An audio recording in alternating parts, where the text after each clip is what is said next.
Friends IQ neo series లో 2 phones launch చేసింది recent గా. నియో 10R ఒకటి, నియో 10. వీటి అన్బాక్సింగ్ వీడియోస్ మన ఛానల్ మీరు ఆల్రెడీ చూసే ఉంటారు. ఈ ఫోన్స్ చాలా రోజుల నుంచి యూస్ చేస్తున్నాను నేను. లైక్ కొన్ని వీడియోస్ తో కంపారిజన్ కూడా మీరు చూస్తుంటారు. కంపారిజన్ చేయడానికి యూస్ చేస్తున్నాము. అండ్ ముఖ్యంగా గేమింగ్ ఎక్కువ టెస్ట్ చేయడం ఇట్లాంటివన్నీ చేస్తున్నాము. ఓవరాల్ గా కంప్లీట్ గా ఇన్ని రోజులు యూస్ చేసిన తర్వాత ఫైనల్ వర్డిక్ట్ వీటికి సంబంధించి ఈ ఫోన్స్ ఎలా ఉన్నాయి. ఒకటి 25,000 రూపాయల దగ్గర తీసుకొని వచ్చారు నియో 10R, ఒకటి వచ్చేసరికి 30,000 దగ్గర తీసుకొని వచ్చారు. ఈ 2 ఫోన్స్ మనం ఆ ప్రైజెస్ కొనొచ్చా, వీటి గురించి మనం వీడియోలో కంప్లీట్ గా చూద్దాం. ఫస్ట్ మనం వీటి స్పెక్స్ చూస్తే రెండు కొన్ని విషయాల్లో సేమ్ ఉంటాయి. ముఖ్యంగా డిస్ప్లే రెండిట్లో సేమ్ ఉంటుంది, కెమెరా సెటప్ కూడా సేమ్ ఉంటుంది, ఎక్కడ తేడా అయితే ఉండదు. కొంచెం బ్యాటరీ కెపాసిటీ మీకు నియో 10లో ఎక్కువ ఉంటుంది. ఛార్జింగ్ కూడా నియో 10 మీకు 120 వాట్ ఫాస్ట్ ఛార్జింగ్ సపోర్ట్తో వస్తుంది. నియో 10R వచ్చేసరికి 80 వాట్ సపోర్ట్తో వస్తుంది. నెక్స్ట్ ప్రాసెసర్ చేంజ్ అవుతుంది. నియో 10R 8S Gen 3తో వస్తే ఇది వచ్చేసరికి మీకు 8S Gen 4 ప్రాసెసర్తో వస్తుంది. అంతేకాదు దీనిలో మీకు సూపర్ కంప్యూటింగ్ Q1 చిప్ కూడా ఉంటుంది. సో కొద్ది డిఫరెన్స్ అయితే ఉంటుంది. మెయిన్ పర్ఫార్మెన్స్ అండ్ బ్యాటరీ దగ్గర ఎక్కువ డిఫరెన్స్ అయితే నియో 10Rకి నియో 10కి అయితే ఉంటుంది. ఫస్ట్ మనం పర్ఫార్మెన్స్ గురించి మాట్లాడదాం. పర్ఫార్మెన్స్ ఫోన్స్ ఇవి ఎక్కువ వీటిని పోర్ట్రేట్ చేసేది, వీటిని మనం కొనేది కూడా పర్ఫార్మెన్స్ కోసం. అంటే గేమింగ్ ఎక్కువ ఆడుతుంటారు కదా, సో వాళ్ళు ఈ ఫోన్స్ ఎక్కువ ప్రిఫర్ చేస్తూ ఉంటారు. 25,000 దగ్గర కొనాలనుకుంటే ఐక్యూ నియో 10R, 30,000 దగ్గర కొనాలనుకుంటే ఐక్యూ నియో 10. సో నేను కూడా చాలా మందికి ఒకవేళ గేమింగ్ కోసం ఫోన్ తీసుకోవాలి అనుకుంటే మాత్రం ఇదే నేను రికమెండ్ చేసేది. మీ బడ్జెట్ ప్రకారం 30,000 దగ్గర దీనికి వెళ్ళండి, 25,000 దగ్గర దీనికి వెళ్ళండి అని చెప్పేసి. ఎందుకంటే వీటిలో గేమింగ్ ఎక్స్పీరియన్స్ మీకు నెక్స్ట్ లెవెల్ ఉంటుంది. వేరే ఏ బ్రాండ్ ఇప్పుడు చాలా పర్ఫార్మెన్స్ ఫోన్స్ తీసుకొస్తున్నాయి కానీ వీటిలో ఉన్న ఆప్టిమైజేషన్ అయితే ఉండదు. అండ్ వీటిలో ఉన్న గేమింగ్ ఫీచర్స్ ఉంటాయి కదా, అవి కూడా మిగతా ఫోన్స్లో ఉండవు. అది వీటికి అడ్వాంటేజ్ అనమాట. సో గేమింగ్ మీకు నార్మల్గా 120 FPS హ్యాండిల్ చేస్తాయి. ఈవెన్ BGMI కూడా మీకు 120 FPS హ్యాండిల్ చేస్తాయి. అండ్ గేమింగ్ ఎక్స్పీరియన్స్ రెండిట్లో చూసుకుంటే మీకు నియో 10 కొద్దిగా బెటర్ ఉంటుంది నియో 10Rతో కంపేర్ చేస్తే. కాబట్టి ప్రైస్ కూడా ఇది ఎక్కువ ఉంటుంది. సో ఒకవేళ మీరు బడ్జెట్ 30,000 దాకా ఎక్స్టెండ్ చేసుకోగలిగితే నియో 10కి వెళ్ళండి. లేదు మీ బడ్జెట్ స్ట్రిక్ట్లీ 25,000-26,000 అనుకుంటే అప్పుడు మీకు నియో 10R బాగుంటుంది. రెండిట్లో మీకు గేమింగ్ ఫీచర్స్ అన్నీ ఉంటాయి. 4D వైబ్రేషన్ ఉంటుంది, మోషన్ కంట్రోల్, వ్యూ ఎన్హాన్స్మెంట్ ఉంటుంది, గేమ్ సౌండ్ ఎఫెక్ట్స్ రీసెంట్గా యాడ్ చేస్తారు. దీనిలో మనం అన్ని మనకు నచ్చినట్టు పెట్టుకోవచ్చు. ఫుట్ స్టెప్ సౌండ్స్ మీకు ఎక్కువ కావాలనుకుంటే అవి కూడా మీరు అడ్జస్ట్ చేసుకోవచ్చు. ఇది మీకు అన్బాక్సింగ్ చూపించాము. మీకు బైపాస్ ఛార్జింగ్ ఉంటుంది. ఇట్లా మీకు గేమింగ్ సంబంధించి చాలా ఫీచర్స్ అయితే ఉంటాయి. ఇప్పుడు నేను చెప్పినవన్నీ మీకు ఐక్యూ నియో 10Rలో ఇవి. నియో 10లో ఇంకా అడ్వాంటేజ్ ఏంటంటే మీకు సూపర్ కంప్యూటింగ్ Q1 చిప్ ఉంటుంది కాబట్టి సో మీకు ఎక్స్ట్రా ఫ్రేమ్స్ కూడా యాడ్ చేస్తుంది. మీకు గేమ్ ఫ్రేమ్ ఇంటర్పోలేషన్ అయితే ఉంటుంది. సో 144 FPS కూడా మీరు వెళ్ళొచ్చు గేమింగ్లో. BGMI ఇట్లాంటి గేమ్స్ 144 FPS కూడా వెళ్ళొచ్చు. నియో 10Rలో అది కుదరదు.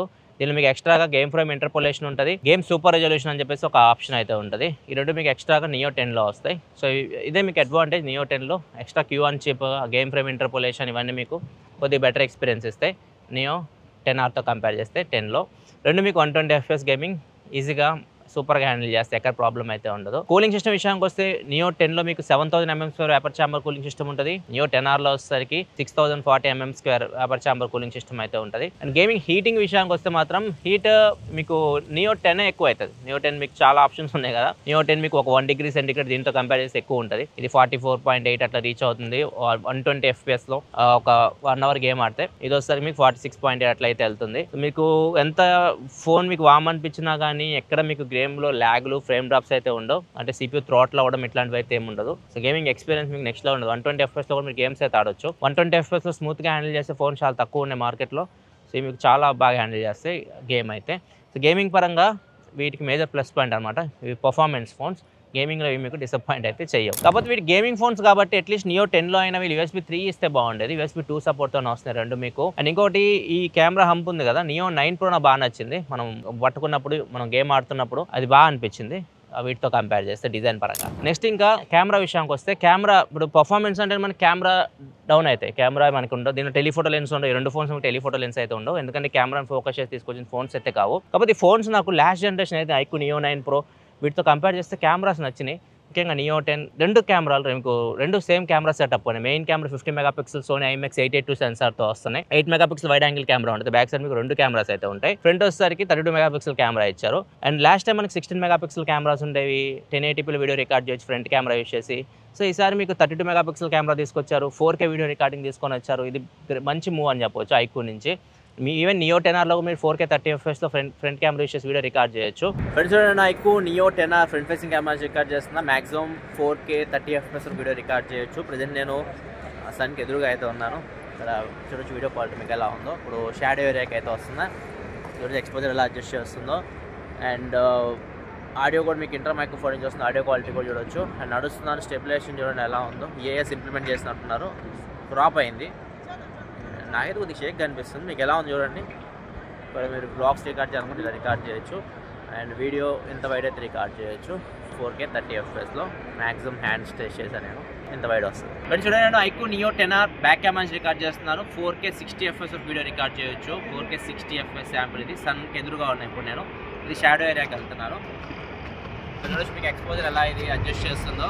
అండ్ నడుస్తాను స్టెబిలైజేషన్ చూడండి ఎలా ఉందో.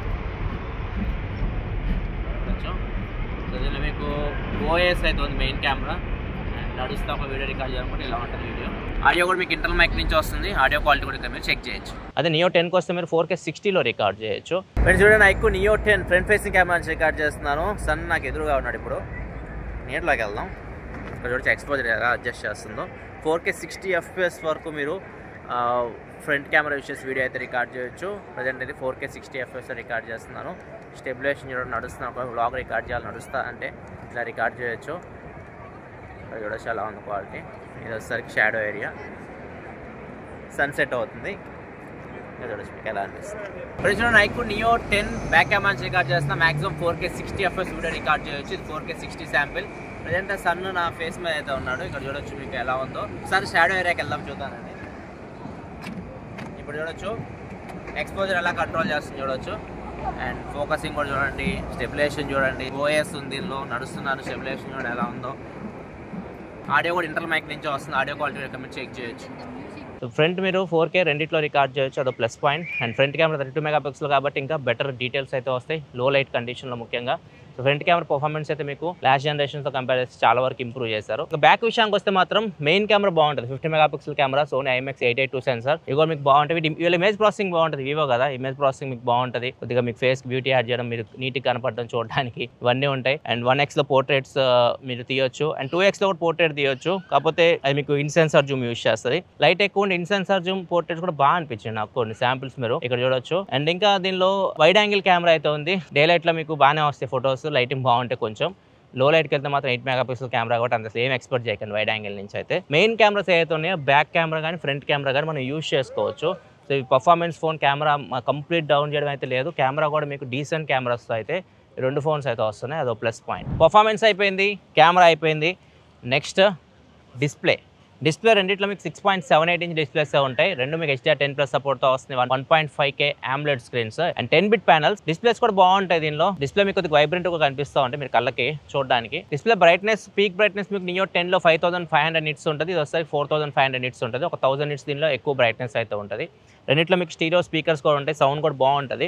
కాబట్టి దీనిలో మీకు డాల్బీ పార్ట్నర్షిప్ ఇట్లాంటివి అయితే ఏముండవు. డాల్బీ విజన్ కానీ డాల్బీ అట్మాస్ కానీ ఇట్లాంటివి అయితే మీకు డిస్ప్లేలో ఉండవు. సౌండ్లో మీకు సూపర్ ఆడియో అని చెప్పేసి ఉంటుంది. అండ్ LDAC కానీ LHDC కానీ AAC SBC కోడాక్స్ కూడా మీకు సపోర్ట్ చేస్తాయి. డిస్ప్లే సౌండ్ కూడా మీకు బాగానే ఉంటాయి. ఇంకొక మెయిన్ డిపార్ట్మెంట్ వచ్చేసరికి బ్యాటరీ మీకు లాస్ట్ టైం చూస్తే మీకు నియో 9 Pro ఇవి 5150 అట్లా ఉండేవి. ఇప్పుడు నియో 10 చూస్తే మీకు బ్యాటరీ 7000 mAh వరకు వెళ్ళిపోయింది. సో బ్యాటరీ కెపాసిటీ పెరిగింది. 120 వాట్ ఫ్లాష్ ఛార్జింగ్ సపోర్ట్తో వస్తుంది. బాక్స్లో మీకు ఛార్జర్ కూడా ఉంటుంది. దాన్ని యూస్ చేసి మీరు జస్ట్ 36 to 40 minutesలో దీన్ని మీరు ఫుల్ ఛార్జ్ చేసేయచ్చు నియో 10ని. అదొక ప్లస్ పాయింట్ దీనికి. నియో 10R మీకు 6400 mAh బ్యాటరీతో వస్తుంది. 80 వాట్ ఫాస్ట్ ఛార్జింగ్ సపోర్ట్తో వస్తుంది. దీనిలో కూడా మీకు బాక్స్లో ఛార్జర్ అయితే ఇస్తున్నారు. సో మీకు ఒక 54 minutes టైం పట్టింది ఫోన్ మీరు ఫుల్ ఛార్జ్ చేయాలంటే. రెండు మీకు డిశ్చార్జ్ విషయానికి వస్తే మాత్రం ఈజీగా ఫుల్ డే అయితే యూస్ చేయొచ్చు. ఒక 6000 mAh బ్యాటరీ ఉంటే ఎనఫ్ మనకు full day maximum heavy use చేసినా కానీ రావడానికి.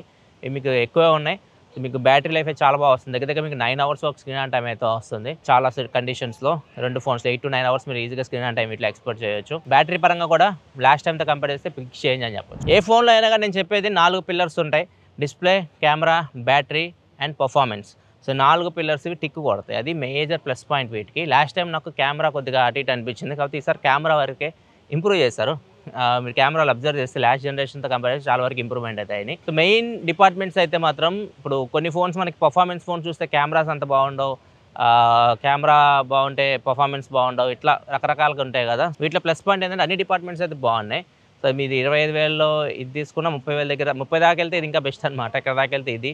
సో రెండు బాగా అనిపించింది నాకు. ముఖ్యంగా నియో 10R వీళ్ళు బాగా తీసుకొని వచ్చారు. ఎందుకంటే మనకి నియో 9 Pro లాస్ట్ ఇయర్ వచ్చినప్పుడు నాకు ఇలాంటి ఫోన్ ఒక 25,000 రూపాయలు లోపు వస్తే బాగుండు అనిపించింది. ఏమైనా ప్రైస్ తగ్గిద్దామని చూస్తే అసలు తగ్గిలా నియో 9 Proని. ఇది తీసుకొచ్చారు దాని సక్సెసర్గా నియో 10ని.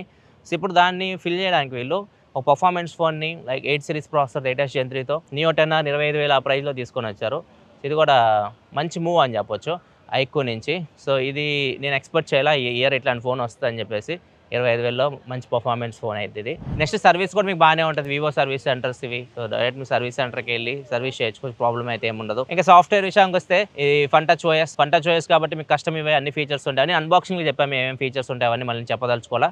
ఏ ఫీచర్స్ కూడా ఉంటాయి, లైక్ సర్కిల్ టు సెర్చ్ కానివ్వండి, ఏ ఇమేజ్ క్లిప్పర్ ఉంటుంది, and A eraser, A photo enhancement, ఫోటోని కొద్దిగా ఎన్హాన్స్ చేయాలనుకుంటే చేయొచ్చు. సో ఇవన్నీ మీకు ఏఐకి సంబంధించి కొన్ని ఫీచర్స్ కూడా ఈ ఫోన్లో అయితే ఉంటాయి. ఒకటి ఉంటే బాగుండు అనిపించింది దీనిలో నాకు, మిగతా బ్రాండ్స్తో కంపేర్ చేస్తే వాటర్ రెసిస్టెంట్. ఇలా కంప్లీట్ వాటర్ రెసిస్టెంట్ అయితే ఉండదు. మనకి మాక్సిమం అన్ని ఫోన్స్ చూస్తే ఇప్పుడు కంప్లీట్ వాటర్ రెసిస్టెంట్ తీసుకొని వస్తుంది. వీటిలో మీకు IP65 రేటింగ్గా ఉంటుంది, కంప్లీట్ వాటర్ రెసిస్టెంట్ అయితే లేదు. నెక్స్ట్ జనరేషన్ అది యాడ్ చేస్తే బాగుండు నాకు అనిపించింది. బిల్డ్ క్వాలిటీ పెద్ద నేను కంప్లైంట్ చేయను, కొద్దిగా డిజైన్ చేంజ్ చేసి మన గేమింగ్ ఫోన్స్ కాబట్టి దానికి తగ్గట్టు తీసుకొస్తే బాగుండు అనిపించింది. ఎందుకంటే మనం బిల్డ్ క్వాలిటీ కంప్లైంట్ చేస్తే ఫోన్ వెయిట్ పెరిగిపోతుంది. 196 గ్రామ్స్ ఉంటాయి వెయిట్స్ రెండు ఫోన్స్. సో ఈజీగా మీరు చేతిలో పట్టుకోవచ్చు, బాగుంటుంది. మీరు మెటల్ ఫ్రేమ్ ఇచ్చేసి మనం 200 పైకి వెళ్ళిపోతే మన గేమ్ ఆడేటప్పుడు ఎక్కువసేపు పట్టుకున్నప్పుడు మనకి స్ట్రెయిన్ అనిపిస్తుంది. సో ఇట్లా ఉంటేనే బెటర్. ఇవి ప్లాస్టిక్ ఫ్రేమ్, ఇది బ్యాక్ సైడ్ కూడా ప్లాస్టిక్, ఫ్రంట్ మీకు వీళ్ళు స్కాచ్ అని చేసిన అప్ గ్లాస్ ప్రొటెక్షన్తో అయితే వస్తుంది. నాకు వీళ్ళు మెయిన్ ఫోకస్ గేమింగ్ కాబట్టి నేను పెద్ద కంప్లైంట్ చేయదలుచుకోవాలా. ఎందుకంటే మనం ఎక్కువ లాంగ్ అవర్స్ గేమ్ ఆడేటప్పుడు వెయిట్ తక్కువ ఉంటేనే బాగుంటుంది ఫోన్. నాకైతే వాటర్ రెసిస్టెంట్ ఒకటి యాడ్ చేస్తే బాగుండు అనిపించింది. అండ్ ఇంకొకటి పర్ఫార్మెన్స్ ఫోన్స్. కాకపోతే వీళ్ళు ఏంటంటే బేస్ మోడల్ తీసుకొస్తున్నారు, 8GB 128GBతో వస్తున్నాయి కదా, అవి మీకు USB 3.1తో వస్తున్నాయి 128GB మోడల్స్. ఒకవేళ మనం USB 4.1 కావాలనుకోండి 256GBకి వెళ్ళాలి. దానికి 2,000 రూపాయలు డిఫరెన్స్ అయితే ఉంటుంది. సో బెటర్ ఫోన్స్ మీరు తీసుకోవాలి అనుకుంటే ఒకవేళ సేల్లో ఇంకా ఏమైనా తక్కువకి వస్తుంటే 8GB RAM 256GB మోడల్కి వెళ్ళండి, కానీ 8GB RAM 128GB మోడల్కి వెళ్ళదు. ఒకవేళ మీరు గేమింగ్ హైయెస్ట్ ప్రయారిటీతో ఫోన్స్ తీసుకునే పని అయితే. అండ్ ఇదైతే మీకు ఇంకా LPDDR5X అల్ట్రా ర్యామ్తో వస్తుంది, ఇది మీకు LPDDR5X ర్యామ్తో అయితే వస్తుంది. ఇదే ఓవరాల్గా Neo 10R అండ్ Neo 10 నా ఎక్స్పీరియన్స్ అయితే రెండు బాగా అనిపించినాయి ఈ ఫోన్స్ ఆ ప్రైస్ బ్రాకెట్లో. మీకు ఎలా అనిపించినాయి ఈ ఫోన్స్? అండ్ ఈ ఫోన్స్ మీకు ఏమైనా నెక్స్ట్ జనరేషన్లో చేంజెస్ కావాలా, నేనైతే వాటర్ రెసిస్టెంట్ కావాలనుకున్నా, USB 3 ఇట్లాంటివి అనుకున్నాను. సో మీకేమన్నా కావాలనిపిస్తుందా కింద కామెంట్ సెక్షన్ అయితే చెప్పండి. అండ్ ఈ ప్రెజెంట్ అయితే మాత్రం లాస్ట్ జనరేషన్తో కంపేర్ చేస్తే మాత్రం ఖచ్చితంగా చాలా ఇంప్రూవ్మెంట్ చేసింది. కానీ కెమెరా బాగా అనిపించింది నాకు, అండ్ పర్ఫార్మెన్స్. సో ఆ ప్రైస్లో మీకు వీటిని బీట్ చేసే ఫోన్స్ అయితే పర్ఫార్మెన్స్ పరంగా అయితే మాత్రం 25,000లో కానీ 30,000లో కానీ ప్రజెంట్ మార్కెట్లో ఇవే బెస్ట్ ఫోన్స్. వీడియో నచ్చితే లైక్ చేయండి, మరిన్ని వీడియోస్ కోసం మన ఛానల్ సబ్స్క్రైబ్ చేసుకొని ఫాలో అవుతుండండి. మరి మన నెక్స్ట్ వీడియో కదా, సెలవు, బాయ్.